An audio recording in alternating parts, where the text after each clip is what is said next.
নমস্কার বন্ধুরা, আপনাদের প্রিয় চ্যানেল বিবি নিউজ বাংলা চ্যানেলে আপনাদের সবাইকে স্বাগত জানাই। আমি বিশ্বজিৎ। পিএম কিষাণ সম্মান নিধি প্রকল্পের 18তম কিস্তির ফাইনাল তারিখ কিন্তু ঘোষণা হয়ে গেছে।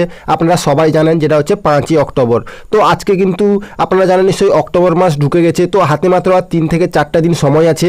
তার জন্য কিন্তু প্রত্যেক কৃষকের স্ট্যাটাসেও কিন্তু পেমেন্ট প্রসেস চলে এসছে। তো অবশ্যই আপনারা পিএম কিষাণ অফিসিয়াল ওয়েবসাইটে এসে কিন্তু অবশ্যই আপনারা কেওয়াইসি যদি কমপ্লিট না থাকে তো অবশ্যই আর হাতে মাত্র 2 দিন সময় আছে। তো কেওয়াইসিটা কমপ্লিট করে নিন, না হলে কিন্তু আপনাদের 18তম কিস্তির টাকা পেতে কিন্তু সমস্যা হতে পারে।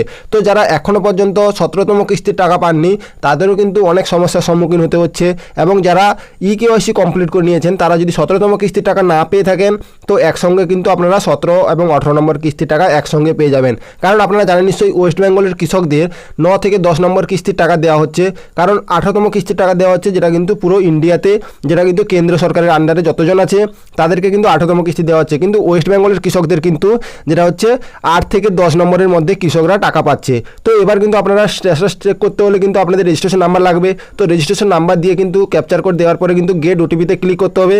তারপরে কিন্তু আপনাদের রেজিস্টার মোবাইল নাম্বার একটি ওটিপি আসবে, এবং সেই ওটিপি সাবমিট করে কিন্তু আপনারা স্ট্যাটাসটি চেক করতে পারবেন। এবার আপনাদের জানিয়ে দিচ্ছি, ওয়েবসাইটে এসে কিন্তু আপনারা স্ট্যাটাস চেক করে নিন, এবং আপনাদের নাম আছে কিনা সেটাও কিন্তু চেক করে নেবেন, কারণ আপনাদের নাম না থাকলে কিন্তু 18তম কিস্তির টাকা পাবেন না। অবশ্যই স্ট্যাটাস চেক করতে হলে কিন্তু আপনাদের রেজিস্ট্রেশন নাম্বার যদি না জানা থাকে তো উপরে আপনাদের অপশান থাকবে know your status registration number. তো সেখানে গিয়ে কিন্তু আপনারা রেজিস্ট্রেশন নাম্বার জানতে পারবেন। তো আমি ওটিপিটা সাবমিট করে আপনাদের একটি স্ট্যাটাস চেক করে দেখিয়ে দিচ্ছি।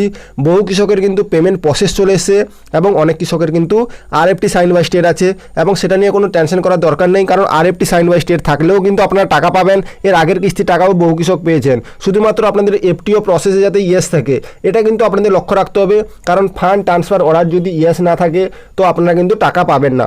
দ্বিতীয়ত হচ্ছে এলিজিবিলিটি স্ট্যাটাসে এই 3টি জিনিস যাতে ইয়েস থাকে তবেই কিন্তু আপনারা টাকা পাবেন। এই 3টি জিনিস যদি ঠিক না থাকে তো আপনারা কিন্তু টাকা পাবেন না।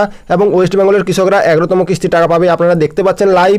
এবং এই কৃষকটির কিন্তু ওয়েটিং ফর অ্যাপ্রুভাল স্টেট থেকে কিন্তু আরএফটি সাইন বাই স্টেটে পরিবর্তন হয়ে গেছে।